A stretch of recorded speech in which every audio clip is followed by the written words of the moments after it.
कि हम उठते हैं और फिर हम मकसद मेरा सवाल ये है, मैं आज पाकिस्तान की सिक्योरिटी एजेंसी से पूछ लेता हूं कि 2014 के धरने में तो आप मुझे बताते थे या हम सब लोगों को बताते थे कि राना सनाउल्लाह इतने अफराद का कातिल है।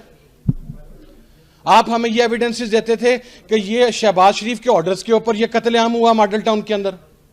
हमें यह बतलाया जाता था कि दाता साहब के बम धमाके के अंदर या मुख्तलिफ शराइन्स के ऊपर जो बैंड आउटलेट्स का जो उनका इन एग्जैक्ट सेंस या इन लिटरल सेंस जो उनका प्रमोटर है वो राना सनाउल्लाह है।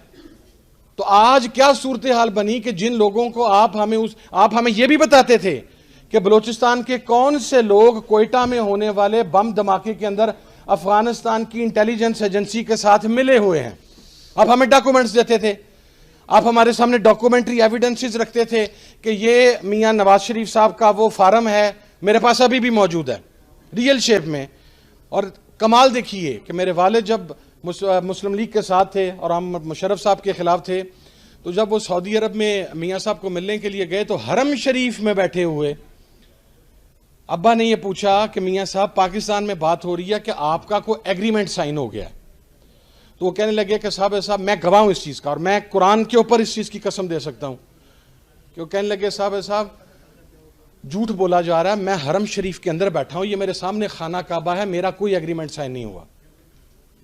और अब मेरे पास वो एक्चुअल एग्रीमेंट है जिसका फाइल नंबर भी मौजूद है, जो रिकॉर्ड के अंदर जाके चेक किया जा सकता है। तो फिर मेरा पाकिस्तान के जिम्मेदारान से या हम सब का ये सवाल नहीं बनता कि जिन लश्करों के खिलाफ, जिन कलअदम जमातों के खिलाफ, जिन तालिबान नवाज लोगों के खिलाफ, जिन रियासत दुश्मन अनासर के खिलाफ आप हमें बताते रहे कि ये पाकिस्तान के गद्दार हैं, ये पाकिस्तान आ गया तो ये जनाब मोदी का जो एजेंडा है वो पाकिस्तान के अंदर लेके आएंगे, तो आज जब वो यहां पर आ गए हैं तो आप इन्हें सैल्यूट फिर किस मुंह से कर रहे हैं?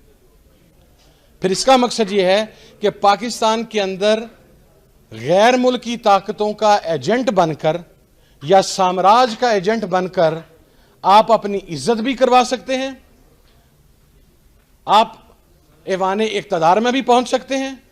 और अगर आप पाकिस्तान की बात करेंगे, अगर आप यहां पर कत्ल, और सबसे पहले तो इस्लाम के अंदर कंटेम्प्ट ऑफ कोर्ट का कोई कॉन्सेप्ट मौजूद नहीं है। हमारे यहां प्रॉब्लम यह है कि हम उन फैसलों को भी डिफेंड करना शुरू कर देते हैं। कंटेम्प्ट ऑफ कोर्ट का क्या मतलब हुआ? जनाबे वाला मॉडल टाउन की वो बच्ची बिस्मा आपकी अदालतों के बाहर रात सारी रात बैठी रहती है, तो रात 12 बजे उसकी अदालत तो नहीं खुलती। यहां पर बच्चों को चाइल्ड मोलेस्टेशन होती है, यहां पर रेप होता है, यहां पर कत्लेआम होता है, यहां पर लोगों की इज्जतों के साथ खेला जाता है। लेकिन हमारी अदालतों में तो वो केस 20-20, 25-25 साल। यहां पर तो एक कातिल MNA वो दुबई से पाकिस्तान आता है, वो वोट डाल के जाता है। यहां पर तो वो आदमी जो कहता था कि मैं पाकिस्तान फौज के जर्नैलों को पाकिस्तान के बॉर्डर पर लगी हुई बाढ़ के साथ लपेट कर तो मैं उन्हें खींचूंगा, उसे आप स्पीकर के प्रोडक्शन ऑर्डर के बगैर कौमी असेंबली में ले आते हैं वोट डालने के लिए। अब उसी मोशन हमें बताया जाता था, मैं जिम्मेदारी से कह रहा हूं, हमें बताया जाता था कि ये मोशन दावड़ और वजीर जो अली वजीर है ये पाकिस्तान के मुखालिफ हैं, ये पाकिस्तान के दुश्मन हैं।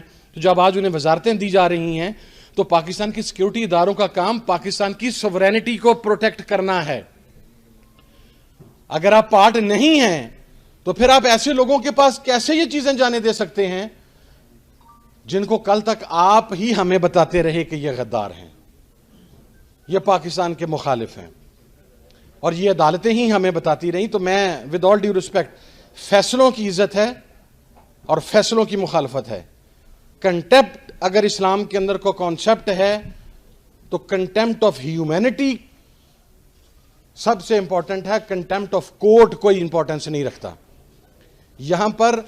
जो और जब आपका निजाम साम्राज्य के तहत चलेगा, जब शरीयत का कॉन्सेप्ट ही मौजूद नहीं होगा, मेरा सवाल है, तो जब तक यहां पर इंसाफ और कानून यहां पर नहीं आएगा उस वक्त तक आपका हुक्मरान फलस्तीन और कश्मीर के लिए आवाज बुलंद नहीं करेगा। किसी बारे मेरे भाई को नागवार गुजरे तो मैं उसके ऊपर माजरत खा हूं। जब मुस्लिम हुक्मरानों की जायदादें, उनके बच्चे, उनके इंटरेस्ट वो आज की दुनिया के सबसे बड़े शैतान मुल्क अमेरिका के अंदर होंगे, तो फिर आप उनसे ये एक्सपेक्ट नहीं कर सकते कि वो फ़लस्तीन के इशू के ऊपर बात करें। ये बड़ी एक रिटर्न रियलिटी है, और बल्कि मैं कहता हूँ ये इतनी तल्ख है। कितने अमेरिकन्स जो एक्स प्रेसिडेंट्स हैं, उनके कांग्रेसमैन हैं, उनकी जायदादें ब्रिटेन में हैं या यूरोप में हैं? किसी की नहीं है।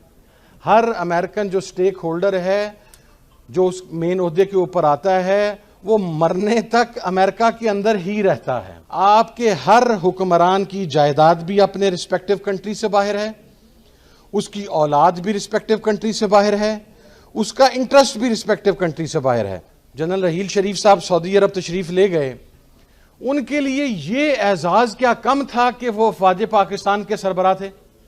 और एक कॉन्सेप्ट होता है कि रियासत के ये जो जिम्मेदारान होते हैं, ये अपनी कैपेसिटी के अंदर भी एक रिस्क होते हैं, क्योंकि इनके पास स्टेट के राज होते हैं। हमें सियासतदान तो नज़र आता है कि वो लंदन में जाके बैठ जाता है, या वो ब्रिटेन में, वो यूरोप में जाके बैठ जाता है, लेकिन हमें पाकिस्तान का वो साबका चीफ जस्टिस नज़र नहीं आता जो अपनी चीफ जस्टिस के ओहदे से उतरते अपनी पूरी फैमिली को लेके अमेरिका में सेटल हो जाता है। हमें पाकिस्तान का वो जर्नल नज़र नहीं आता जिसकी ज़िंदगी में ही उसकी पूरी फैमिली वहाँ पर सेटल हो चुकी होती है।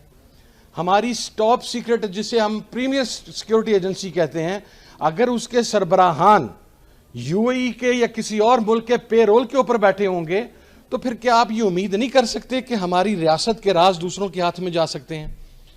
हमारी रियासत, और ये पूरी दुनिया के अंदर आप जाकर देख लें, कम से कम मेरे नॉलेज में नहीं है कि जो किसी भी मुल्क की अफवाज हैं, जो किसी भी मुल्क की प्रीमियर एजेंसी हैं, सीक्रेट एजेंसीज हैं, जो किसी भी मुल्क के सरबराहान ममलिकत हैं, उन्हें ज़ाहरी तौर पर नहीं लेकिन उन्हें प्रैक्टिकली फोर्सफुली उस मुल्क के अंदर रहने पर मजबूर किया जाता है कि अगर आप इस मुल्क में रहते हुए इस मुल्क के सदर बने या किसी इदारे के सरबराह बने, तो फिर मरना भी इस मुल्क के अंदर है। तो वीडियो लाइक करना मत भूलिएगा, सब्सक्राइब बटन पर क्लिक करें और बेल के निशान पर भी क्लिक करें ताकि हर वीडियो आपको मिल सके।